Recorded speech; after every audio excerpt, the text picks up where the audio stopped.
C'est quoi l'opposé du feu pour vous?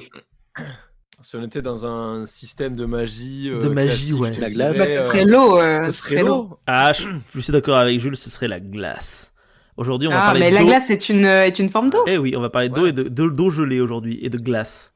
En fait, on va pas parler de glace aujourd'hui puisque parler d'un élément, ça va en un épisode. Par contre, on va parler d'une créature qui vit sur la glace. Est-ce que Les vous avez- pingouins. Les Pas pingouins. sur la glace. En dimanche, hein. Eh oui. Alors non. Bah, du coup, c'est pas la même espèce. Il y en a une qui vole et pas l'autre. Eh oui. Alors du coup, qui vole et qui vole pas pour Bah, toi mais c'est les pingouins qui volent et les manchots volent pas. Mais, Exactement, tout à fait. du coup, les manchots Ah, sur bien. la glace, c'est pas les pingouins. Exactement. Ouais. On va parler de manchots. À la On va base- parler de manchots, À la bien base, sûr. tous les pingouins volaient pas. Hein. On a dit- Oui, mais on parle de ceux qui sont vivants. Les autres, on s'en fout, ils sont morts. Et petite parenthèse, est-ce que vous avez déjà vu ce dessin animé quand vous étiez môme avec justement un pingouin qui. Du coup, merde, je me suis perdue avec les pingouins et les manchots. Qui veut pas voler. Et qui peut pas voler et qui vraiment a envie de le faire. Et du coup, il ramasse un caillou pour l'offrir à sa copine. Et c'est le plus beau caillou de la plage. Mais en fait, elle se fait enlever par un mec et tout. C'est Les trop bien cailloux, que tu parles de cailloux. Attends, parce que là, t'es en train de nous faire déjà tous les éléments, donc il y a une métaphore filée, et en même temps, je suis en Je sais train de pas, réfléchir sur ce qu'elle a dit. mais Jules, petite parenthèse, ce film a été fait par la même personne qui a fait Le Petit Dinosaure. What the fuck? Attends, lequel Le C'est 12, premier. 13, 14, le Celui qu'on n'a pas 18, pu regarder. le 22. Celui qu'on n'a pas pu regarder. Non, Mais, lequel, voilà. La Vallée des Merveilles ou celui d'après? Oui, La Vallée des Merveilles. Ah, c'était le meilleur. Don Bluth. Don Bluth. Et du coup, il y a quand Don même Bluth. vraiment un truc avec un pingouin, un galet. En fait, c'est l'histoire de Yubi. Yubi, le petit pingouin. Attends. Et en Moi, fait, le seul que je connais, c'est Pingu, je crois que ça s'appelle Yubi le pingouin, tente-le. Et en fait, il veut donner. Il est amoureux de Marina, si ma mémoire est bonne. Waouh, mon cerveau vraiment sélectionne des infos très importantes. C'est Yubi le petit qui, pingouin. Noir et bonne. Voilà. Et, Bordel. et en fait, il veut lui donner le plus beau caillou de la plage. Et sauf qu'en fait, elle se fait enlever par un gros mec hyper baraque et tout. Et voilà, il a un pote. Tu sais, ces pingouins qui ont les trucs jaunes là comme ça. Ouais. Et bref, voilà, il y a toute une histoire. Et pourquoi Yubi, il a la gueule de Coluche? Ah, Je sais vraiment mec. pas. C'est ce que. C'est longtemps que j'ai pas vu, attendez. Oh, Parce qu'on les connaît, genre là moi je suis sur Allociné, j'ai l'affiche et on est d'accord que genre le Yubi c'est Coluche en fait. Hein. Il a l'écharpe, le nez rouge. il a J'avoue le qu'il béret, a une gueule un peu ouais. particulière, quoi. on va c'est dire. Coluche, sa copine concrètement c'est une. Ah, vous voyez, en plus, on voit le mec hyper baraque. Oui, il a le Derrière, méchant, là, là. il fait des cartes. on Ouais. voit, ouais, il a vraiment une sale gueule. Et ça et C'est son des meilleur cartes pote c'est Yu-Gi-Oh, du coup. Sasuke quoi. Je saurais plus vous dire comment ça se solve cette histoire, Sasuke, mais en ouais. tout cas, voilà, une superbe histoire de pingouin, sachez-le. De manchot, du coup, donc si on De parle manchot. dans la langue de Molière. Ouais. Et oui, aujourd'hui on va pas parler des langues pingouins manchots, parce qu'en réalité j'ai déjà évoqué à plusieurs reprises, puisque cette saison c'est la saison des manchots, parce qu'à chaque épisode je vais parler d'une espèce de manchot en particulier sur les 18 Trop qui bien. existent. Donc, si je vous dis manchot, vous pensez à quelle espèce? Et en fonction de l'espèce que vous choisissez, on prendra celle-là si jamais elle n'a pas été faite encore. J'ai manchot empereur, mais du coup, je présume que Ouais, ça doit bah déjà ouais, avoir c'est été fait. un peu le seul que Bah, je vois, ouais. mais Ouais. Est-ce que Moi, vous je connais avez pas trop bien le moi j'aime bien les manchots effectivement, ceux qui ont les deux crêtes là, on dirait des Ah espèces ouais. de punk là. t'aimes bien les punks? Ouais, Comme le Ouais. pote de Yubi. Comme le pote de comme Rocco. Est-ce que vous savez comment ça s'appelle ça comme espèce du coup? Non, Ça c'est des gorfous. Ah oui, je connaissais. Oui, pas oui. ouf comme nom. Les Gorfous. gorfous. Alors vous savez quoi, je vais vous laisser le choix parce que je suis un peu un fifou. Gorfou. Pardon. Non mais les gorfous, on peut les gorfous. Oui bien sûr, mais attends, mais il existe plein d'espèces Parce de que c'est gorfous vraiment des différentes. deux. Donc C'est on vraiment va- des gueudins, c'est pour ça. On va justement essayer d'aller trouver une espèce de gorfou qui vous plaise et on parlera de celle-là. Alors, vous préférez le gorfou sauteur, le gorfou macaroni, le gorfou des îles Snar, le gorfou huppé, le gorfou de Schlegel ou le gorfou des Fjordland? Macaroni, bien sûr. Donc, on part sur le macaroni alors, on dit qu'on fait ça? Il y a vraiment genre un piaf qui s'appelle le Let's gorfou go. macaroni. Mais bien évidemment, vous avez choisi une longue chronique. J'espère que vous avez eu du temps. Oui. Attendez, hop là. Bon. Alors, le J'ai une gorfou, pizza, j'ai tout mon temps. macaroni, qu'on appelle aussi le gorfou doré. Doré. Exactement. Ah, waouh, c'est Eudypte Chrysolophus de son nom scientifique. Il appartient au genre Eudypte, qui est le genre en fait finalement des gorfous. et qui se caractérise par les petites aigrettes de punk là, que vous m'avez décrites, les plumes jaunes au-dessus des yeux. Et pas par le fait qu'il ait baisé sa mère.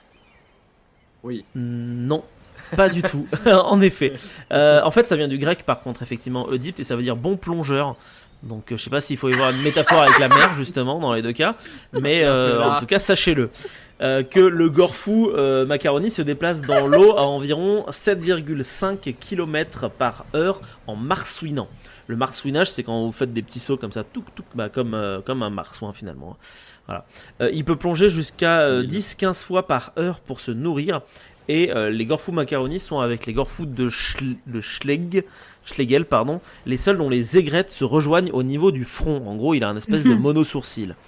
L'espèce ne présente pas de dimorphisme sexuel clairement visible. Les mâles sont simplement légèrement plus grands, en moyenne 10% de plus, notamment vis-à-vis de leur bec.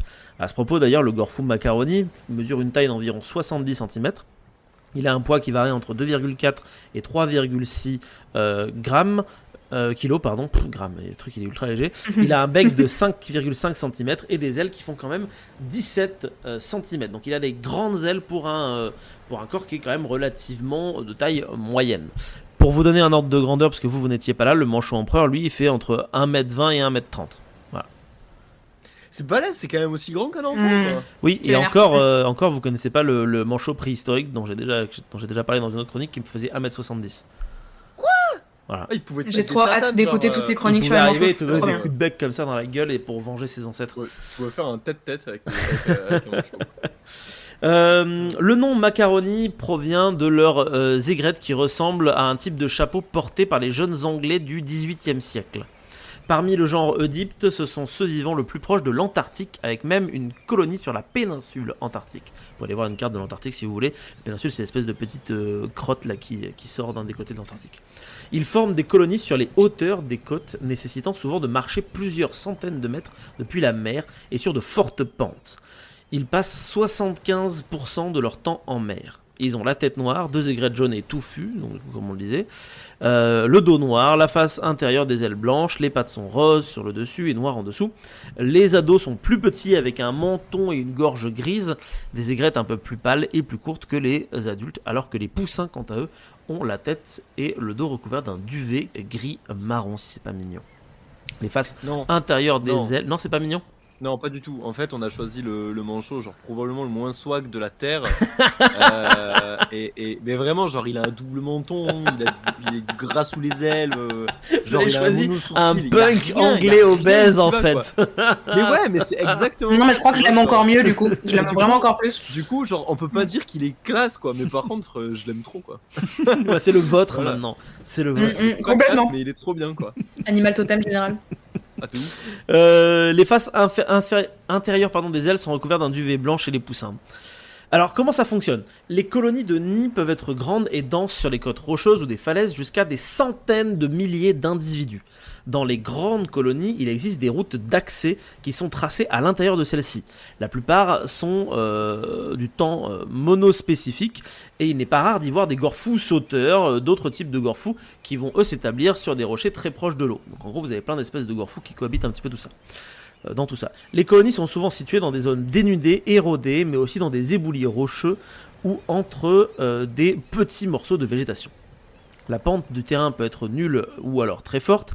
Les zones de stationnement sur les sites de nidification au pied des falaises côtières ou dans les criques sont dépourvues d'herbe car le piétinement l'empêche de pousser. Le piétinement des manchots, du coup. Ils ont quand même des milliers d'individus qui vont aller piétiner un coin. Bien que localisées le plus souvent sur les côtes, les colonies peuvent se trouver parfois jusqu'à plusieurs centaines de mètres à l'intérieur des terres. L'accès aux colonies par la mer peut parfois être difficile et périlleux car les gorfous accèdent directement d'une mer agitée à la terre par des éboulis rocheux. Vous avez des tas de vidéos sur internet de manchots qui chopent une vague et qui après vont sauter et tac, réatterrir les pieds directement sur la roche ou manquer de se péter la gueule puisque pour rappel ils n'ont pas de bras. Les vocalisations des gorfous dorés sont similaires à celles des autres espèces de gorfous. Ils sont spécialement bruyants dans les colonies quand ils établissent leur territoire et quand ils vont former des couples. Ah oui, parce que chez la plupart des manchots, on se gueule dessus pour pouvoir retenir le cri de son partenaire. Une fois que les œufs auront été pondus, ils vont tous redevenir beaucoup plus calmes. Pendant cette période, les partenaires, comme je vous le disais, ils ont retenu la vocalise de leur compagnon, ils vont utiliser ces vocalises pour pouvoir se retrouver du coup dans cette mégalopole de Gorfou finalement, et pour pouvoir alors échanger finalement leur rôle. En effet, il y en a un qui va couver pendant que l'autre va chercher de la bouffe, et on va alterner comme ça pendant un certain temps. Alors, un individu qui veut appeler son partenaire se trouve alors en compétition avec les vocalisations potentielles d'un millier d'autres oiseaux et doit composer avec un environnement au bruit de fond important et peu d'indices visuels. Des études sur le terrain suggèrent que les gorfous dorés parviennent à communiquer grâce à une signature acoustique unique propre à chaque oiseau.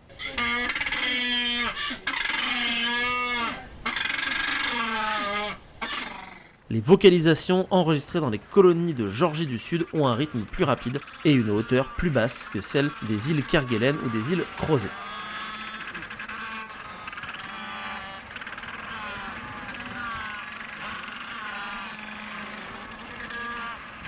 Les femelles gorfous dorées sont aptes à la reproduction à partir de 5 ans, les mâles quant à eux doivent attendre l'âge de 6 ans. Cette différence d'âge est compensée par le fait que les femelles sont moins nombreuses que les mâles.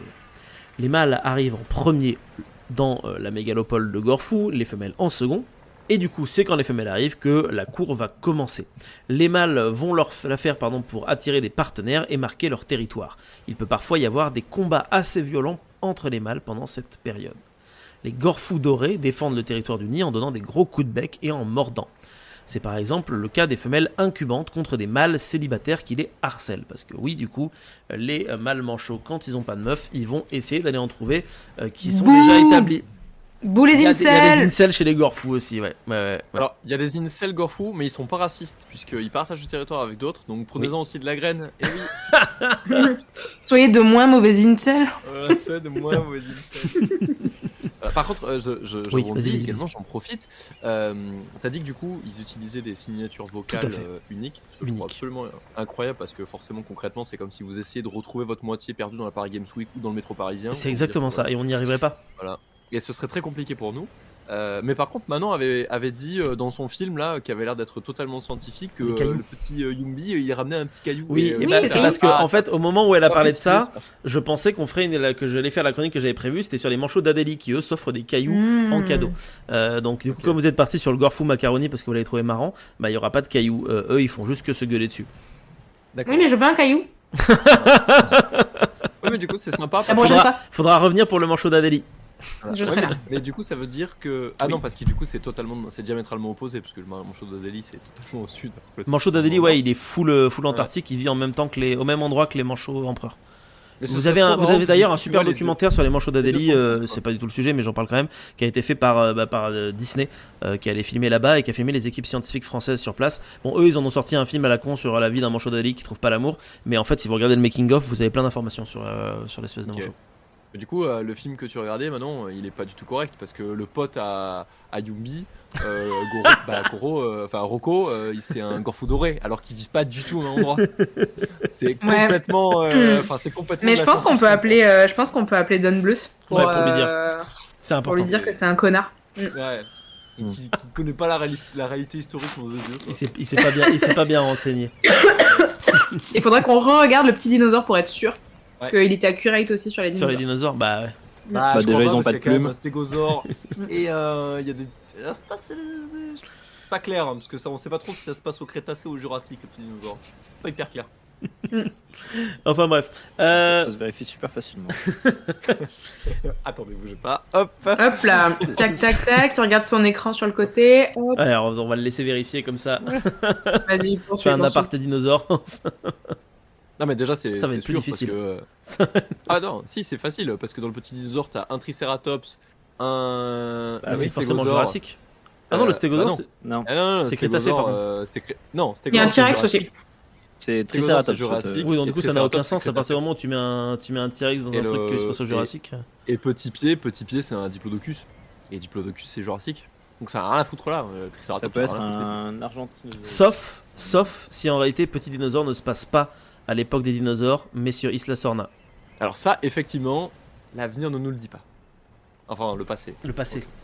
Enfin bref, retour au présent et retour au Gorfou Macaroni. Les couples du coup utilisent des comportements nuptiaux à l'emplacement du nid pour marquer les échanges de couvaison. Pour faire la cour, le gorfou doré, puisqu'on parlait des cailloux, mais le gorfou doré lui s'incline en avant. Il fait des bruits lancinants, lève la tête jusqu'à ce que son cou et son bec soient complètement verticaux. Dans cette position, il fait onduler sa tête d'un côté de l'autre et crie brillamment, Blah comme ça. Les partenaires s'inclinent l'un vers l'autre et se lissent les plumes. La surveillance dans les colonies de Georgie du Sud a montré que les 3/4 des couples sont reconduits d'une année à l'autre. Ce qui fait que le gorfou macaroni, ça a beau être un gros incel quand il est célibataire, une fois qu'il est en couple, il est très fidèle, il est complètement monogame par rapport à d'autres espèces de manchots qui, eux, ne le sont pas du tout. Les gorfous dorés adultes s'accouplent généralement en octobre et pondent leurs œufs au début novembre, ce qui, pour rappel, dans l'hémisphère sud, correspond donc au printemps et à l'été, et non pas à l'automne et à l'hiver. Le nid consiste en un raclement superficiel du sol qui peut être entouré de cailloux, de rochers, d'herbes, de touffes de tussac, donc c'est une sorte de graminées. Les nids sont densément regroupés et se répartissent généralement entre 66 et 80 mètres à partir du centre de la colonie. Une femelle pond normalement 2 œufs par an. Le premier pèse entre 90 et 94 grammes, soit environ 2/3 du poids du second qui lui va osciller entre 145 et 155 grammes. Ce premier œuf a donc peu de chances d'éclore. Les 2 œufs représentent en moyenne 4,8% du poids du corps de la mère et sont composés à 20% de jaune, 66% de blanc et 14% de coquille. Comme pour les autres espèces de manchots, cette coquille est épaisse pour minimiser les risques de casse et le jaune est important, ce qui correspond à une naissance à un stade avancé de développement. Et on peut faire des grosses mouillettes. Oui, tout à fait, ce que beaucoup d'humains ont fait au 19e siècle et au début du 20e siècle, mais on y reviendra. La couvaison se répartit en 3 sessions d'environ 12 jours sur une période de 5 semaines. La première session est tout d'abord assurée par les 2 parents. Ensuite, le mâle laisse la femelle et lui, il part dans l'eau. Quand il revient, ce que je vous expliquais tout à l'heure, il la remplace jusqu'à l'éclosion. Mâle et femelle vont jeûner pendant de longues périodes lors de la couvaison. Le mâle, il va jeûner 37 jours et la femelle 42 jours, puis le mâle à nouveau 36. Ils vont quand même perdre jusqu'à 40% de leur poids. Puis, les gorfous dorés vont finir par quitter leur colonie et se disperser dans l'océan entre avril et mai, soit donc au début de l'automne et de l'hiver. Mais avant ça, l'œuf éclot, bien évidemment. Le mâle s'occupe du petit pendant 23 à 25 jours, notamment pour le réchauffer, le temps que ses plumes se développent. La femelle va continuer d'apporter de la nourriture tous les 1 à 2 jours. Quand il n'y a pas d'adulte pour les protéger, les petits gorfous vont former des petites crèches, c'est trop mignon, jusqu'à ce que leurs plumes d'adulte soient développées au bout de 70 jours après leur naissance. C'est à partir de ce moment-là, et seulement à partir de ce moment-là, qu'ils pourront eux-mêmes plonger dans l'océan. Car s'ils le font avant, ils meurent, parce qu'ils n'ont pas des plumes qui sont adaptées à l'eau et au froid. Les pauvres. Et oui, c'est très très très très triste.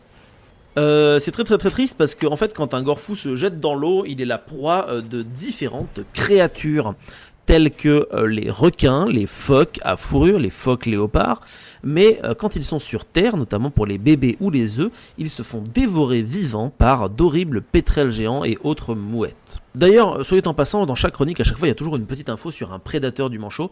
Sachez qu'il existe 9 espèces de phoques ou otaries à fourrure. Elles sont réparties un peu partout sur l'hémisphère sud. Leur point commun à toutes les 9 espèces, c'est qu'elles adorent manger des manchots au petit déjeuner. Une information que j'avais déjà précisée lors d'un autre épisode, sachez qu'un phoque peut manger jusqu'à 15 manchots par jour. Ah, quand même. Ouais. 15. 15. Bon, en même temps, ils C'est sont censés énorme. être des dizaines Ouais, de milliers, c'est mais beaucoup. putain, c'est beaucoup 15. Hein. Ouais, donc quand vous êtes un manchot, vous faites en plus que 2 œufs, vous avez quand même peu de chances que votre espèce puisse vivre tranquillement. Mais tout va bien, parce qu'ils sont des milliers, donc je veux dire, ça va, l'espèce elle est tranquille. Oui, voilà. Non, enfin, je ça, veux dire, c'est ils vont cool. bientôt grand remplacer tous les habitants du Easy. Sud, quoi. Sachez que les gorfous sont eux-mêmes des prédateurs puisqu'ils mangent du krill, des céphalopodes et des petits poissons. En mer, le gorfou doré va utiliser 2 environnements différents. Un, les plateaux continentaux proches. C'est là où ils vont aller pendant l'élevage des poussins parce que c'est pas très très loin. Et en dehors de la période de reproduction, ils vont aller dans des eaux océaniques assez lointaines. Ils pêchent en plongeant, en poursuivant leur proie sous l'eau, sous l'eau, le plus souvent entre 10 et 60 mètres de profondeur. Mais les scientifiques ont déjà enregistré des plongées jusqu'à plus de 150 mètres de profondeur. Maintenant, où est-ce qu'on peut trouver des gorfous dorés ? Il est très largement répandu dans les eaux australes de l'océan Indien, de l'océan Atlantique. En mer, c'est un oiseau pélagique qui s'écarte assez loin des terres. Il est majoritairement observé entre les longitudes 45 et 60 degrés sud du front polaire aux eaux antarctiques. Les colonies de gorfou doré se situent au nord et au sud du front polaire, qu'on appelle aussi d'ailleurs la zone de convergence antarctique. Il va nicher sur la péninsule, comme je vous le disais, ainsi que sur la plupart des îles subantarctiques des océans Indien et Atlantique. En hiver, ils sont régulièrement observés dans les eaux profondes du front polaire, ce que je vous disais, blablabla. Toutefois, fun fact, on a retrouvé parfois des individus erratiques en Australie, en Nouvelle-Zélande, en Afrique du Sud, au Brésil, ainsi que sur le continent antarctique hors de la péninsule. Ce qui veut dire que c'est techniquement possible finalement que Yubi ait un pote gorfou. Ah Ah ah. Yes. Retournons Pas dans si la con que ça, situation. Don Bluff. Finalement, il connaît son sujet, hein. Eh oui. Ouais. Bon, globalement, la population de gorfou a quand même baissé d'au moins 20% en 36 ans, donc en seulement 3 générations. Notamment, cette classification vulnérable repose sur des études locales à l'ensemble de la population. La raison principale, c'est la surpêche.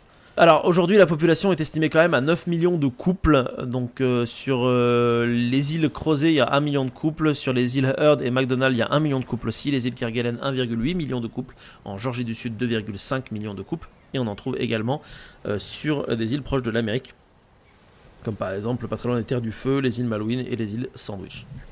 Donc, il n'a pas encore trop de soucis à se faire, celui-là. Vous avez choisi un manchot qui est encore un peu pépère, mais au fur et à mesure de ces différentes chroniques, vous découvrirez qu'il y en a plein qui sont en train de mourir, notamment, et un petit teasing, à cause de El Niño, pour ceux qui sont situés justement sur le côté de l'océan Pacifique. Mais ce sera pour une prochaine fois. Voilà, j'espère que vous êtes content du manchot que vous avez choisi, car il en reste Trop maintenant content, il est encore- super. Il en reste maintenant encore 15 autres à faire. Pas mal quand même. Ah, c'est pas mal, il y en a beaucoup. Hein. Bah, ils sont pas tous Il est aussi vraiment bons que ça. super. Moi j'ai Vas-y. trouvé hyper intéressant. Déjà. Ouais, merci. Si ce petit instant passé en notre compagnie vous a plu et que vous avez envie d'en passer d'autres avec nous, eh bien n'hésitez pas à vous abonner, mettre un petit pouce bleu, partager la vidéo ou encore nous suivre sur les réseaux sociaux. Sachez que vous pouvez aussi écouter cet épisode dans son entièreté et pour cela vous n'avez qu'à vous rendre dans la description de la vidéo. Je vous dis à très bientôt pour à nouveau écouter un petit peu de tout et surtout un petit peu de rien.